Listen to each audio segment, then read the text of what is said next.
ዛሬ የምናያቸው ሳናቃቸው ጽድቅ መስለው ነገር ግን ከፍተኛ ኃጢአት ይሆኑ ምናልባት አንዳንድ ጊዜ ከሞት በኋላ የምንረዳቸው ሊሆኑ ይችላል።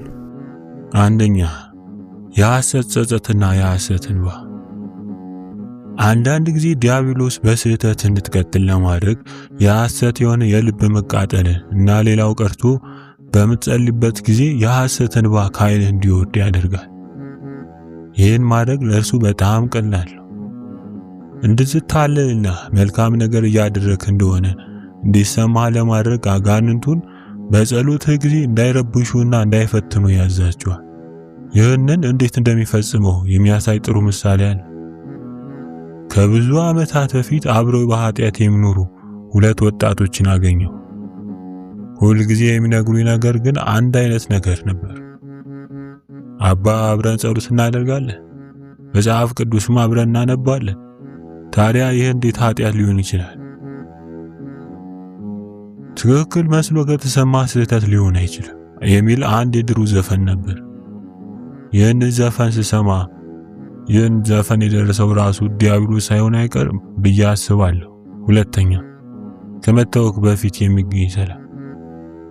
ይህ ደግሞ ዲያብሎስ ወጣቶችን በኃጢአት ለመጣል የሚጠቀምበት ሌላው ዘዴ ነው። እንደሚከተለው ያለ ነው። አንድ ወጣት ከአንዲት ልጅ ጋር ይተዋወቃል።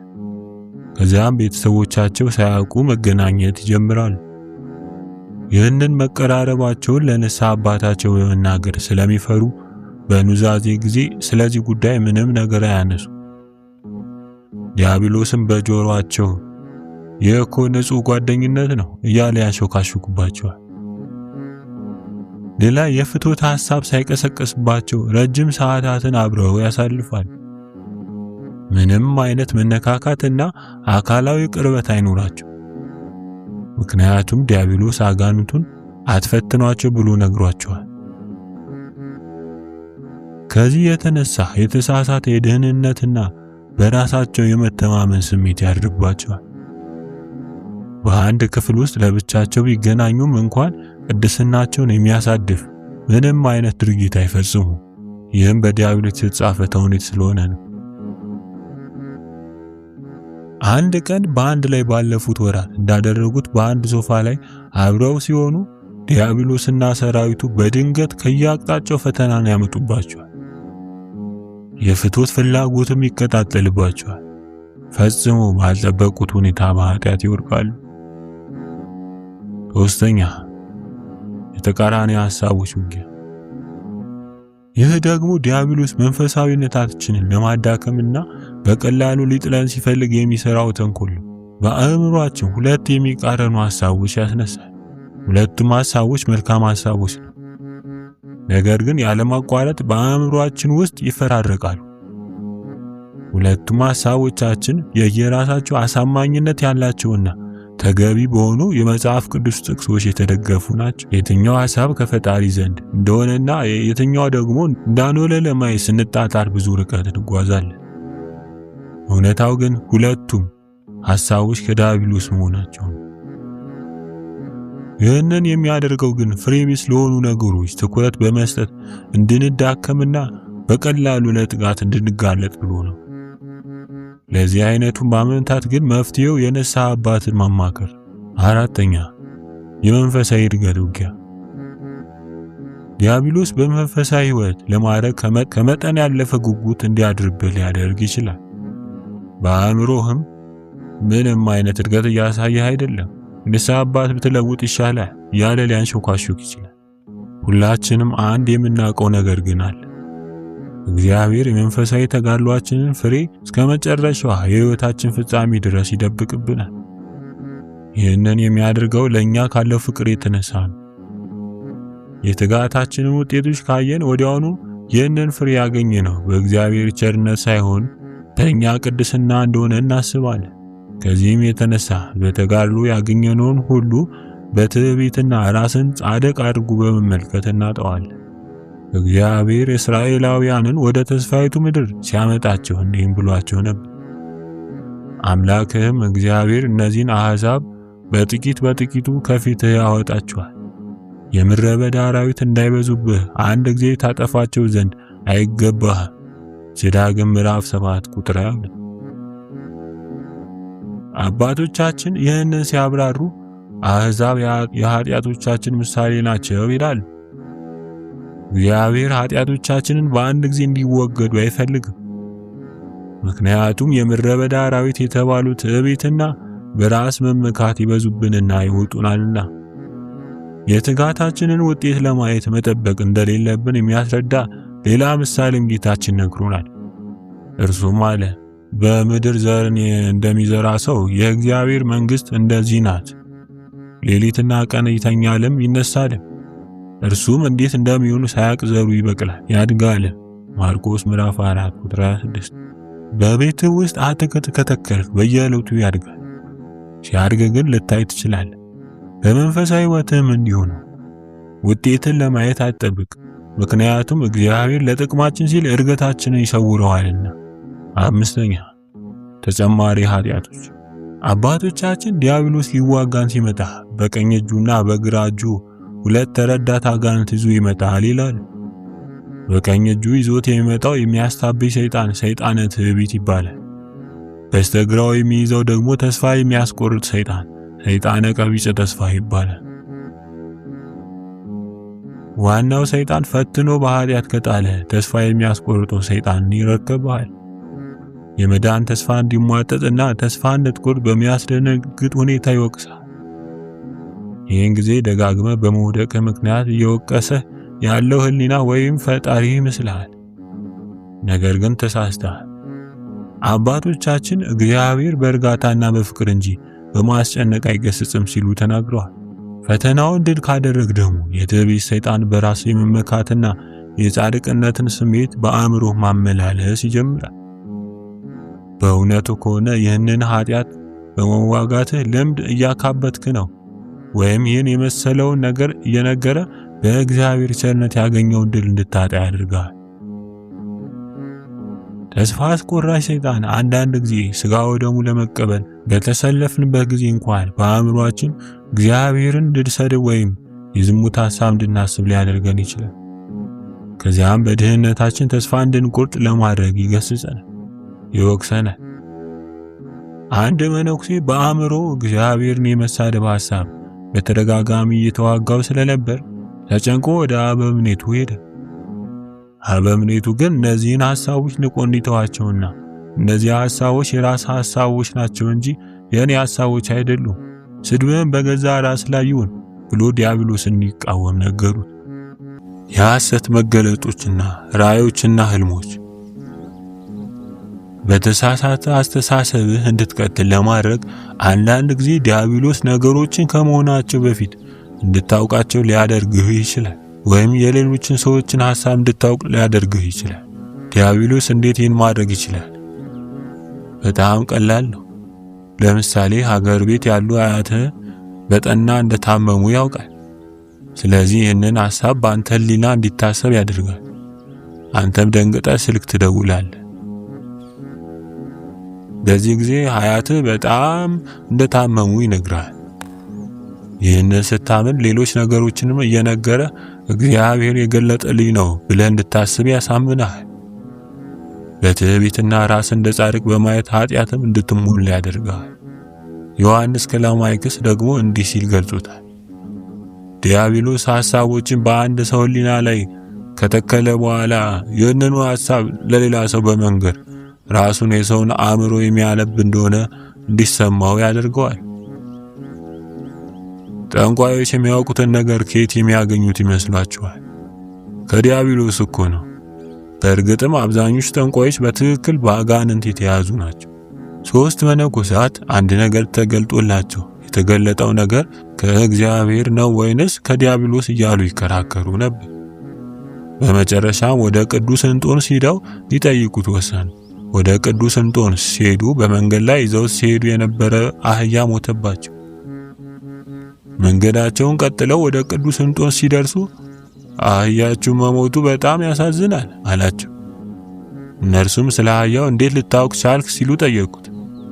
እርሱም ሰይጣን ነገረኝ። እነርሱም ሳንጠይቅ ጥያቄያችን መለስልን አሉት። አንዳንድ ሰዎች መላእክትንና ቅዱሳንን በራእይ ያያሉ። ነገር ግን እንዲህ ያሉትን ራእዮች ከመቀበል በፊት ከፍተኛ ጥንቃቄ ያስፈልጋል።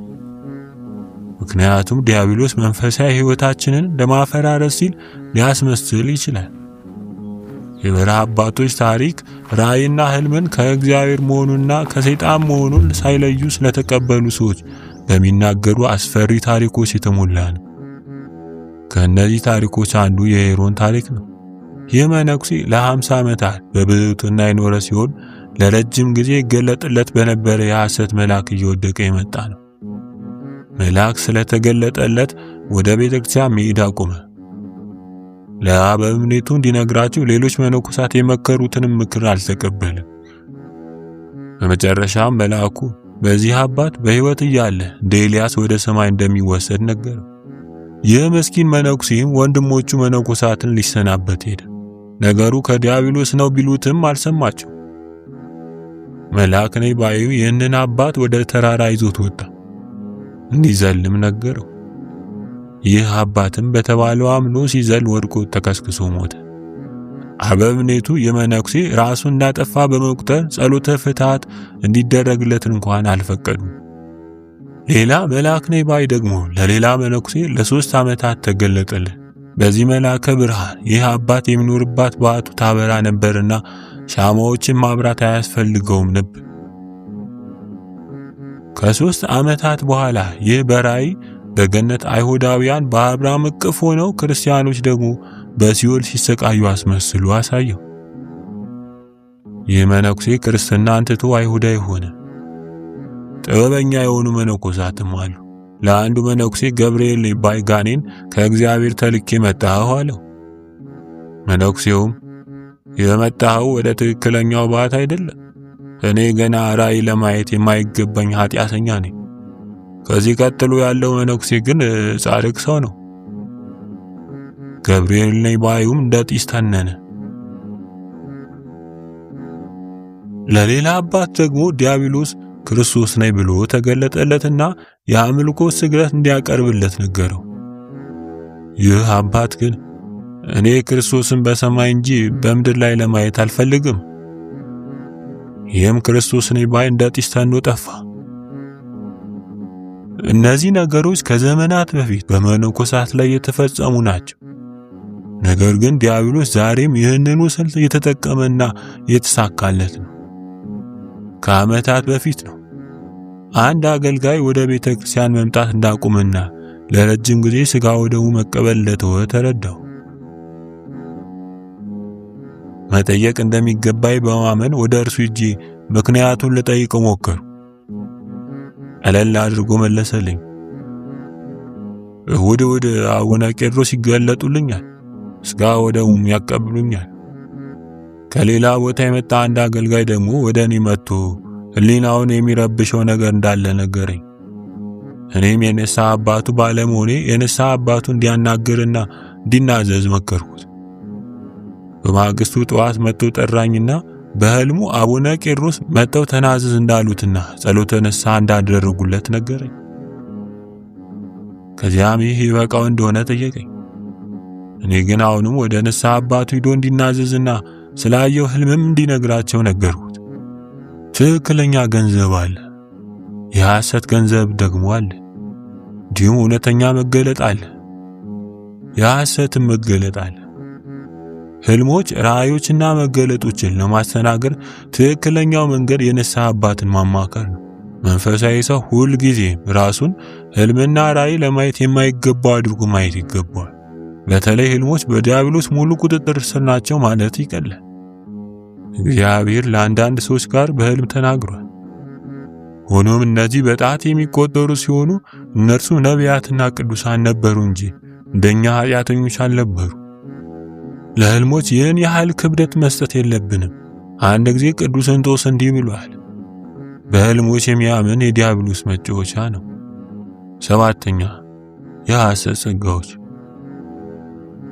ወደ መጨረሻ ዲያብሎስ እንደመፈወስ ያሉ መንፈሳዊ ጸጋዎችን ሊሰጥ ይችላል።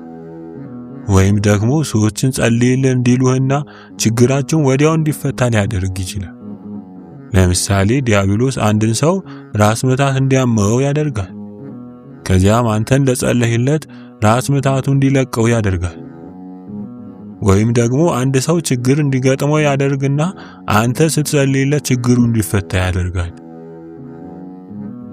ለዚህ አይነቱ ማታለያ ምሳሌ የሚሆነን በቅዱስ ጳቁሚስ ሕይወት ላይ ተቀምጦልናል። ከአባ ጳቁሚስ ጋር አብሮ የነበረ የቅዱስ ጥላሞን ረድ መነኩሴ ነው። የመነኩሴ ቅዱስ ጳቁሚስን ትጋት እንደሚጎድለው ይነግረው ነበር። ይህንንም ለማስረዳት ይህ መነኩሴ በእሳት ፍም ላይ ሳይፈራ ይራመድ ነበር። ቅዱስ ጳቁሚስ ይህንን ለማድረግ ባለመቻሉ ምክንያት ያዝን ነበር። አንድ ቀን ይህ መነኩሴ ወደ አባ ጳቁሚስ መጣና እንዲህ አለው፣ ዛሬ ወደ እሳት ነበልባል ውስጥ ዘላለሁ፣ ምንም ሳልሆን እወጣለሁ። እንዳለውም ይህ መነኩሴ ወደ እሳት ዘሎ ገባ። ነገር ግን በእሳቱ ተቃጥሎ ሞተ። ቅዱስ ጳቁሚስም ባየው ነገር በጣም ደነገጠ። ወደ በረሃም ሄዶ መጸለይም ጀመረ። እግዚአብሔርንም ይህ ነገር ግራ አጋብቶኛል ሲል ጠየቀ። እግዚአብሔር ግን መልአኩን ልኮ እንዲህ ሲል ነገረው፣ ስለ ትሕትና ምክንያት እግዚአብሔር ይህንን መለየት እንድትችል ሰጥቷል። ስለዚህም ዲያብሎስ በዚህ መንገድ አያታልልህ፣ ሌሎችን ለመርዳት የምትችል ትሆናል፣ ብዙ ደቀ መዛሙርትንም ታፈራል።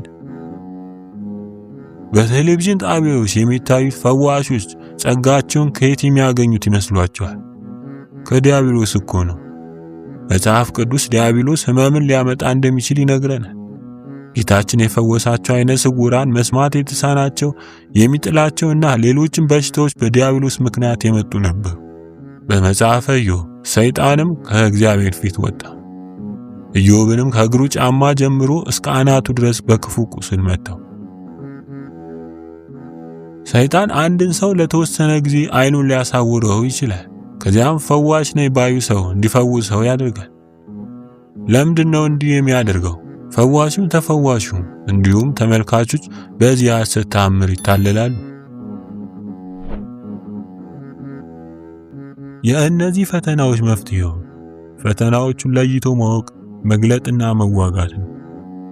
ወደ ንስሐ አባትህ ሂድና እነዚህን ሐሳቦችን ሁሉ ገልጸህ ንገራቸው። ለንስሐ አባትህ እንደተናገር እነዚህ ክፉ ሐሳቦች ሁሉ ተነው ይጠፋሉ ይላሉ አባቶች።